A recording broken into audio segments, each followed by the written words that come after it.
Williams Saliba just misses out on European Championship final placing as Spain and some Arsenal transfer targets reach the final of the competition, including, of course, Arsenal goalkeeper David Raya. Tonight, England take on the Netherlands with Bukayo Saka and Declan Rice, with Aaron Ramsdale, of course, in the wings, looking to progress to their second European final in 3 years. Amazing achievement if they can do it. But there's transfer news to discuss with links both in and out in today's Arsenal Transfer Show.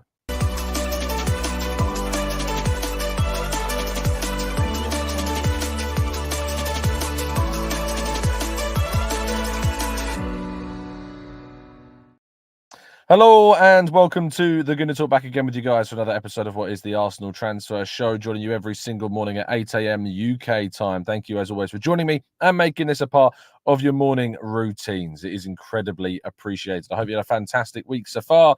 It's Wednesday, it's Hump Day, which means, of course, the middle of the week, and England, as I say, taking on the Netherlands in the semi-final again, this time of the UEFA European Championship in Germany. Very exciting game last night. Loved watching Spain against France. Probably one of the more exciting games of the tournament. So that was really important to get across. And I think that this tournament needed a game like that in these latter stages. There's been too much caution, I think, in France in particular. They just haven't shown enough up top. Kylian Mbappe, one of the worst tournament performances we've seen from one of the tournament talismanic figures. William Saliba, however, covered himself in plenty of glory throughout the tournament and probably came away as France's most important player. But he will now return to wherever he chooses to leave for on holiday before, of course, coming back to the club maybe joining up with the club a little bit later on the US tour, which, of course, is just in 11 days' time. The team will be leaving in just under 2 weeks to fly to the United States and California before taking on Bournemouth, Manchester United and Liverpool. Good morning to those joining us live in the chat box. Hope you're doing good. Hope you're doing well. James, Blackshine, Louis, Barry. We've got Paul and Errol. We've got Clincy, Oderile. We've got Matt G, Max Amias, Jose, Stephen, Angela, Seth. Good morning to Pat and NSW. Input. We've got Roy. We've got Ryan and TPF. We've got Glenn, Peekahoo, and plenty more of you guys and girls too. So thank you to you all for tuning in. Please make sure you drop a like on the video and subscribe to the channel if you're new around here, with those notifications turned on so you never miss a show. Just one more show here from the New Forest for you tomorrow morning. Then Friday morning I'll be back in my usual surroundings, you'll be glad to hear. But without further ado, let's jump into today's stories, and we start with that, as I mentioned, the potential outgoings. And Lazio, according to Damatio, are keen on a €6 to €7 million deal to sign Nuno Tavares. Arsenal are said to want €9 to €10 million. If it was me, you can have him. €6 to €7 million, £5 million. He's yours. Take him. Thank you. I know Arsenal, of course, would love to make a little bit of a profit, but this is one of those players where I think you just kind of have to accept whatever you can kind of get for him. And from this particular profile, any money for Nuno Tavares is good money. But it seems to be that Lazio are very keen at this stage and looking to try and sign the Portuguese youth international. So let's keep those fingers crossed that does turn out to be the case. Sevilla are said, according to VMS.com, are wanting also Jakub Kiwior on loan. However, they were told by Arsenal not to be looking at signing him on loan, and they were knocked back in their attempts because Arsenal are very confident that they will indeed be able to secure a significant sale price for Kiwior because of the level of interest that has grown throughout the course of this window, particularly as we know from Italian clubs. And because of that, Arsenal are not accepting the idea of a loan unless, of course, it comes with a mandatory purchase clause, which, of course, would be for a significant amount of money next summer as well. So there's a lot of confidence, it seems, growing that Kiwior will be sold and that Arsenal will make a profit on that deal, but it remains to be seen in regards to any offers for the Polish international. He's currently away on his holidays. It may be that this deal starts to trundle on a little bit faster once indeed these holiday periods are over for some of these players. West Ham, according to ex-West Ham United employee, you may have seen his Patreon post that has since been aggregated. But in short, West Ham are said to have a growing interest in signing Reiss Nelson during this transfer window. We know that West Ham were interested last transfer window in January. That move never materialised into anything formal, however. But it seems to be that there could be a move from West Ham for Reiss Nelson in the coming weeks, which obviously for Arsenal is a good thing. Arsenal want to move Reiss Nelson on if indeed they receive a very good amount of money for the player. And West Ham, you'd imagine, having already paid something like 40 million for Max Kilman and have already bid 35 million for Duran from Aston Villa, that Arsenal would be looking to get the 20 million pound asking price that they set on that. David Ornstein reporting that. 20 million pound asking price that they had. If Arsenal can get close to 20 million pounds, it would represent a seriously good piece of business by Arsenal. So let's keep those fingers crossed that turns out to be the case. Now, according to Simon Collins, Arsenal have taken 15-year-old Cliftonville Coran Madden on trial for the remainder of however long that period of that trial, of course, is. Arsenal are really looking at improving a lot of their Northern Irish kind of links. We've already, of course, signed Cader O'Neill, or he's expected to sign with the club on a permanent deal, I should say. But it seems Arsenal are really looking into signing these Northern Irish players, and it's clearly something that Arsenal, with the post-Brexit situation and how they can sign young players, it's a market that a lot of clubs are looking into, and Arsenal now have given a trial to Coran Madden. So, of course, any updates on this, we'll give you updates as soon as we have them. But a potential other young youth player joining in the near future. Now, our final headline story of the day is, according to The Athletic, is that Nico Williams does indeed remain Mikel Arteta's preference if indeed he was to try and sign a wide player. Now, Arsenal, of course, we know, have a problem with this. And the problem with this is that Nico Williams himself, we're all very well aware of the fact that his preference himself is Barcelona, which makes any potential deal for Nico Williams very difficult. What isn't difficult is, of course, the price tag. We know, of course, that release clause that exists just above £40 million in his current contract is something that would open up potential avenues. Although there was some rumours suggesting that his contract renewal may have upped that release clause. There's still a little bit of conflicting reporting going on beyond that release clause. But it's very interesting, of course, that Nico Williams might indeed look to move this summer, but has always been speaking in the media about how he is not interested and that he's signed a new deal and he doesn't know why people are talking about his future because he's signed a deal with Athletic.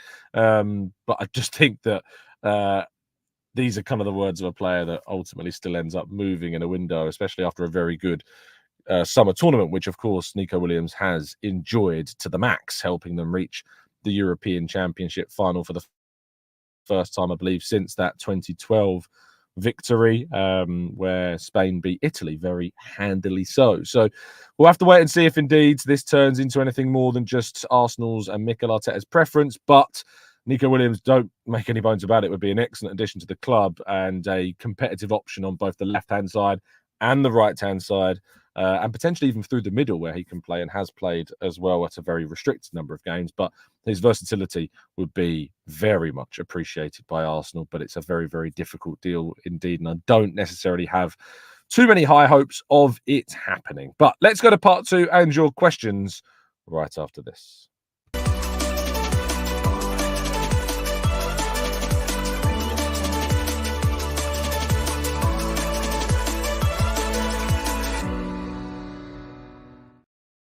Okay, this is part two of the show where we, of course, jump into the chat box and tackle as many of your questions as we can. So if you can chuck them into the chat, use the capital Q. It really does help them stand out, of course. And I'll do my best to tackle them. Please do, if you haven't done this already, drop a like on the video and subscribe to the channel if you're new. And I hope you have appreciated all the effort that's gone into continuing to put on these shows, despite the fact that I am currently on holiday, but not for much longer. I will be back on Friday, but still have the weekend off as well. But we'll be doing the shows from the usual settings over the course of this weekend. Sufyan says, hi, Tom. I hope you're enjoying your break and thanks for still making videos. I saw rumours of Mikel Moreno resurfacing. What are your thoughts on this? He's a player that I like. I think if Arsenal are going to struggle to add that marquee midfielder, but they still need to add a midfielder during this window, Mikel Moreno would, of course, represent a shrewd piece of business. I've said this about Joshua Kimmich. If you can't go and get that marquee centre midfielder figure, but you still need to go and add one.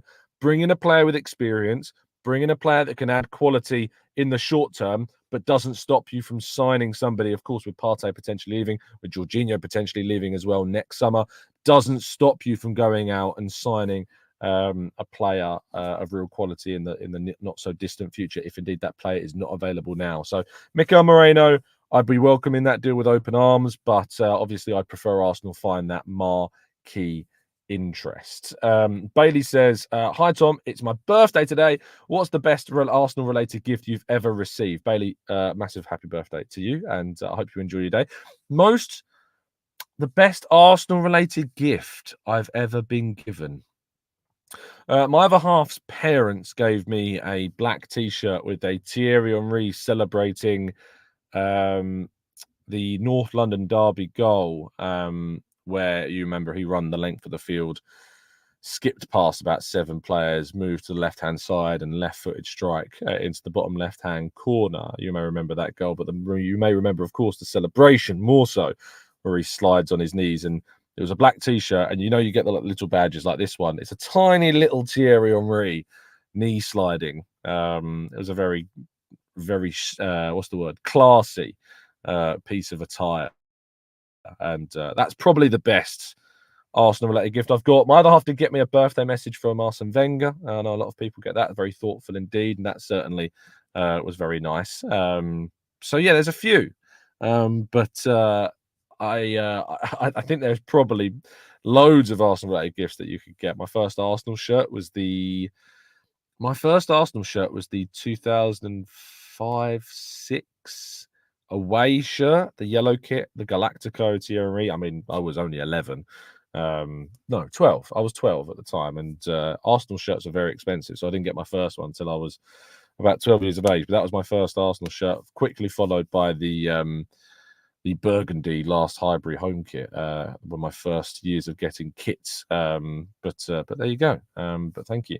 Mel says, Tom, one random life advice from you. Cheers.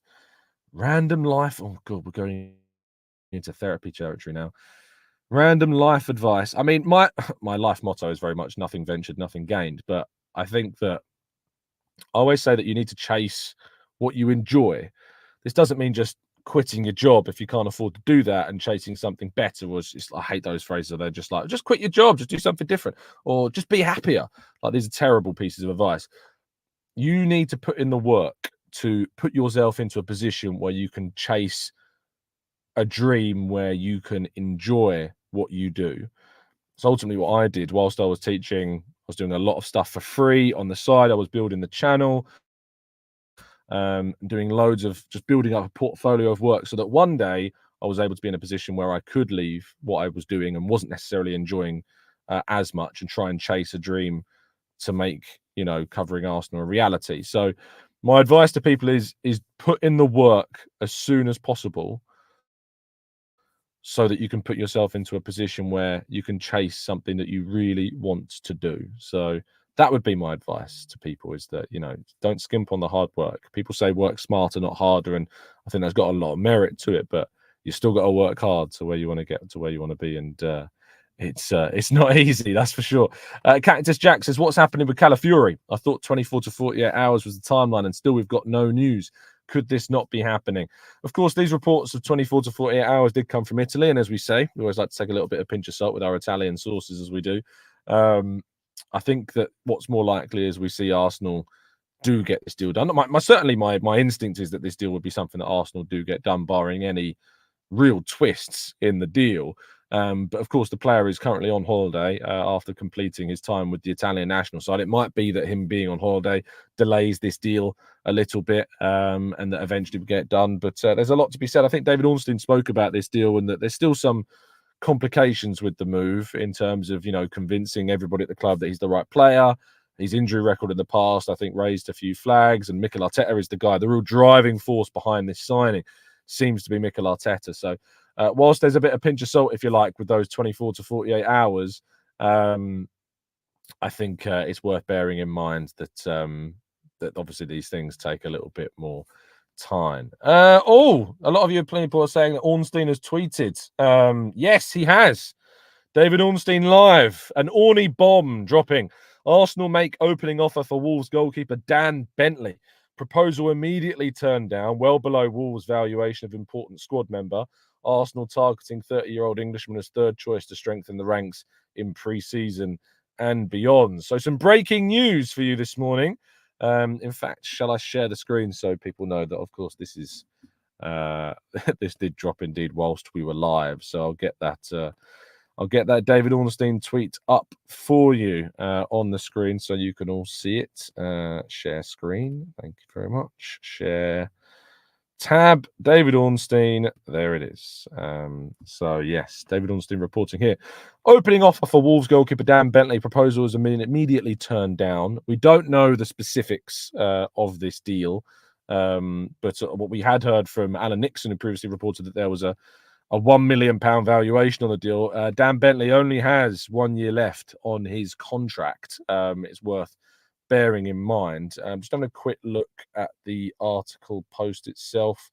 Doesn't seem to be any specifics on the amount of money, but there were some rumours around £1 million being talked about before. So if there's any updates on this, we will, of course, let you know, and be looking forward to discussing that and getting some thoughts on it as well. And it seems that we may need to do a bit of a tactical breakdown on a third choice goalkeeper, which is something that I don't think we've ever done on the channel before. But when I'm back from a holiday, you can be sure that we'll be doing a tactical breakdown on Dan Bentley. So make sure you look out for that. But Arsenal very much interested in trying to sign the goalkeeper, and have now had a first offer turned down by Wolves. I'm real good. Says Tom, have you ever thought of teaching some schools the history of Arsenal? Absolutely not. Tom says Nico had an interview saying that he can see himself playing for Arsenal. There you go. It's one to look into. Input says third choice. What does this mean for Karl Hein? He goes second after Ramsdale leaves. He's going on loan. The expectation is, my understanding is that Karl Hein will be leaving on loan. So Arsenal need to make sure that they've got enough depth in the goalkeeper position. Ramsdale, of course. Arsenal, by the way, don't really want to sell Ramsdale. It should be pointed out. Arteta doesn't want to sell Ramsdale. There's never been really a keenness for Arsenal to sell him. It's the players' position regarding Ramsdale is that he has spoken about in interviews, he doesn't want to be second choice. He doesn't want to endure a season like he had last season, which is, the biggest indications you can get in terms of a player wanting to leave. Arsenal have got interest in a number of other goalkeepers. We know that Joan Garcia, the young Espanyol 23-year-old keeper, is certainly a player of interest to Arsenal. There were suggestions and rumours yesterday suggesting that Lunin, the Ukrainian international and Real Madrid goalkeeper, is also a player that the club like as well. So they are keeping tabs on players. Ramsdale does have replacements in mind from Arsenal. If he does go, but at the moment there's not really loads of interest in Ramsdale at the price tag that Arsenal are looking for, which is well upwards of £30 million to my knowledge. So that's why Arsenal were looking at a third choice, because Karl Hein will leave, it seems, on loan. What I imagine will happen is a short-term contract will be given to Dan Bentley if indeed they're successful in signing him. Apparently he's a really good character for behind the scenes as well, a really important part of the squad and the dressing room. He used to be at Arsenal during his youth career. There'll be, I think, a willingness from him to probably move to Arsenal to get some minutes and, fulfill perhaps a dream of playing at this kind of level and being at a Champions League club. So that will help Arsenal, and maybe the obvious financial reward that might be on offer of moving to Arsenal would also be attractive for a player that only has 1 year left on his deal. Laughing Man says, what are your thoughts on the game tonight between England and Netherlands? I'm hoping that England finally getting something of a... Not that Switzerland weren't a good test. They were a good test. And actually, England didn't respond as well as I thought they would to a more testing team. But Netherlands are vulnerable. They've shown to be vulnerable at the back in a number of games so far this season. They finished third in this tournament. They finished third in their group.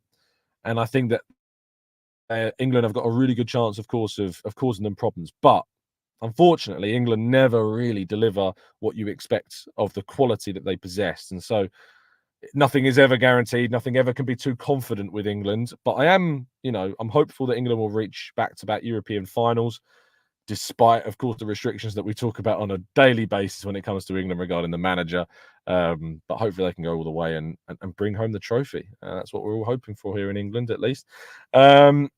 Malgazad says, which midfielder do you really want to see next season? By the way, good morning from Mexico. Thank you so much for joining us, mate. I think I've said a number of times that Bruno Guimaraes would be, a great signing for Arsenal, but I don't see that as being realistic. I've talked about João Gomez, who I like a lot, João Neves, who I also like a lot, and then Youssef Afada as a cheaper option, who I also like. But there isn't necessarily that standout figure, and that's why we talked about Mikel Moreno potentially being a good, experienced option that could come into the team and give us some quality moving forwards. Danny Olmo as well as an attacking option, as well as Eberechi Eze, two players that I would be very keen on seeing Arsenal looking at. Vanaduti says, speaking of Danny Olmo, currently leading the Golden Boot in the Euros, does this highlight the lack of world-class strikers at the championships? This is also a reflection of the transfer market. I think what it does is it highlights how disappointing some of the biggest figures of the tournament have been. Harry Kane not being good, Mbappe not being good, Ronaldo wasn't great.